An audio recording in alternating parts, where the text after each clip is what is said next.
Yes, I have a question. So just an update. There were some videos online an hour ago of helicopters dropping water on the pools. That's just the latest I saw 1 hour ago. 1 hour ago?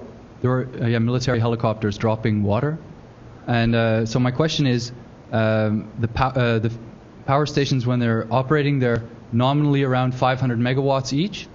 And you mentioned there were around 6 cores stored in the spent fuel ponds. In one of those. Yeah. And there are 6 of those. Right. So when the fission reaction stops, the power goes down from 450 megawatts. My question is, what is the power of the spent fuel that's in the ponds right now? What power? So how much water do we need to dump on those things to keep them from burning? As you heard also earlier from Ben, the power is very low. Nevertheless, it is of the order of magnitude that if you leave it for like a day and a half, it will dry out. That's really what happened in reactor number 4. In the reactor number 3, I believe, number 4, they have a core that is only 4 weeks old. That's the newest core that they have. At 4 weeks old, you get about 0.1%, or yeah, it's right there. We were estimating that earlier, about 0.1% of the decay power. So if it is 0.1%, so 400 megawatts, if it's 400, it would be like 0.4 megawatts. While some reactors are 700, so it would be 0.7 megawatts. It still is not negligible. It's 700 kilowatts, a lot of power. Thanks. And again, that's only from one. I'm sorry, this is only from one of the cores, so you have to multiply times 6 to get the total demand for the pool for heat removal. So to stop the fission from reoccurring with the spent fuel, couldn't you grind up boron and just mix it in with the fuel to capture the neutrons? Well, at this point, our problem is not with the fission power. Already the fission is shut down. In fact, they shut down in all the reactors right after the earthquake.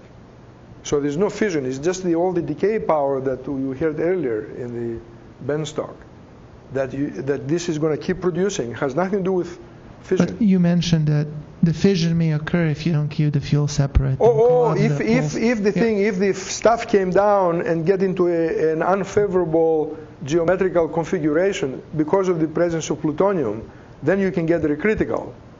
Well, I mean, how are you going to go in there? You have to, if you have boron, you have to put it inside of that hot inferno. Not so easy.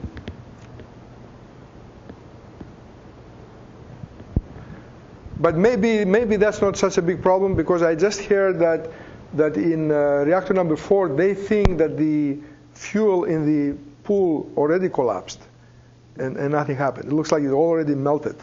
The question is when that's going to go through now, the bottom, because it will go through the bottom eventually. Is it not possible to design protective suits that would allow people to go in without damage?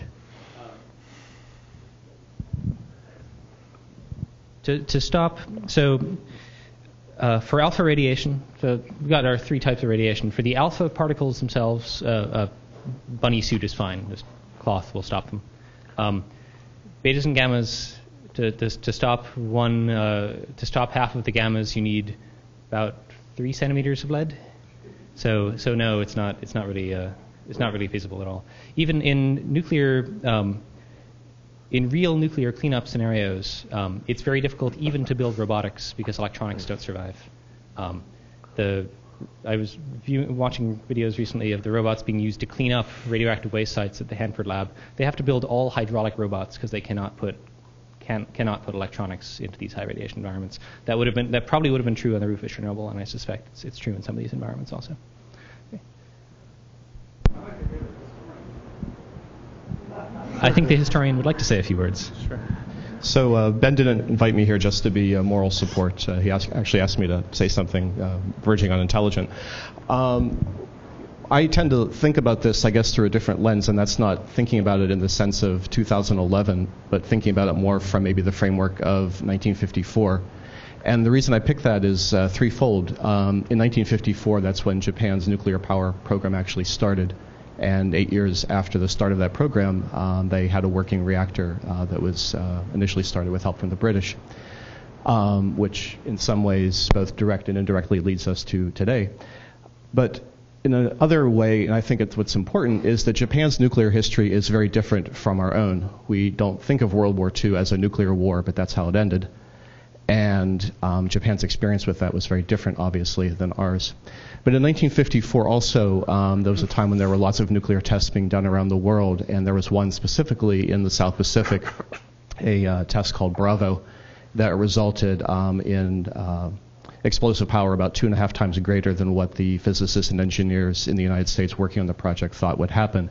As a result of that, a Japanese fishing boat was contaminated with radioactive fallout. It went back to Japan. One of the crew members died, and it sparked a panic in Japan because obviously the Japanese depended heavily upon fishing stocks, and there were concerns about that. But the third touch point, coming back also to 1954, is that's also when the movie Godzilla was released. And the fact that you're laughing makes my point for me, which was in the United States, this was seen as sort of a cartoonish film of a guy in a rubber suit walking around smashing buildings, models in Tokyo. But in Japan, the movie was seen very differently. It was seen as a drama, a serious exploration of Japan's relationship both with the nuclear age, but also a way of exploring how this society that was transitioning after World War II was going to come to grips with modern science. So those are just three different perspectives I guess I could offer. Thank you, Patrick. So maybe we have time for approximately one more question, and then we'll let you go. I'm proud to have the last question because I'm an architect and a planner. And I'd like to know the panel's feeling of reactors as the supplier of energy for our communities in the future. Let's go from 1954 now to 2050 or 2040. And let's talk about the spent rods in terrorism and the idea of containing those rods and where they go. And what are we doing to our environment? And is the reactor the idea of the perfect power supplier in the future? Maybe I can say that answer that first. It would be nice if we could design a reactor that didn't have radioactive waste that came out. That would be the perfect power supplier for the future. There are technologies that get remarkably close. Nothing that exists now, but there's discussion of something called accelerator transmutation of waste, which is expensive, but you can completely destroy. You can take any fuel, any mixture, put it into this thing, and it burns it back to the line of stability.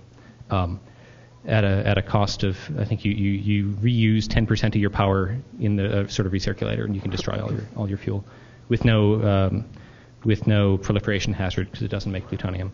There are new reactor cycles that are designed not to make plutonium, and so there are avenues towards solving the proliferation problem. The thing we do not have is an avenue for producing non-fossil fuel electricity, which in every possible measure, in damage to the environment and damage to human health, even in millisieverts, the impact of coal-based electricity on our environment is absolutely horrific, and that's the right way to make the comparison. It's not just is nuclear bad, but yes, there are bad things about it, but is it worse than the alternatives? Given that the alternative at the moment is coal, yes, it's nuclear. I think is much better than the alternatives.